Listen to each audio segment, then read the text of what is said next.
Guys, what's going on? Happy Monday, Amir Karami. I wanted to chat with you today about the differences between the rates on a condominium versus a single family home versus a townhome. Guys, condominiums, if you're putting down less than 20%, are generally going to have higher rates than a true single family home and a true townhouse. Now, why do I say true? I say true because depending on the state where you're located, or even depending on the community, some townhomes and some single family homes, although they look like a traditional single family home or they look like a traditional townhouse, they're built on a condo plat. So although they look like it, they're not. They're actually a condominium. A lot of builders do this so they could take advantage of zero lot lines or other privileges that comes to them when they're building communities like a condominium due to space limitations. For example, I lend a lot in Florida. I lend a lot in California and a few other big states.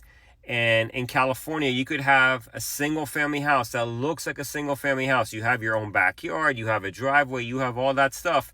But then you see it's built on a condominium plat, okay? And it's not a PUD. A PUD is different than a condominium plat. A PUD is a planned urban development unit. Those are those big cookie cutter neighborhoods where every home looks the same. Those generally are just, you live in an HOA community, not a condo community. Now, how can you tell whether something is a true condominium or something different? Well, generally, the higher the monthly fee is, if it's fairly high, it's a good indication that it's a condominium, even if it's a single family house or a townhouse.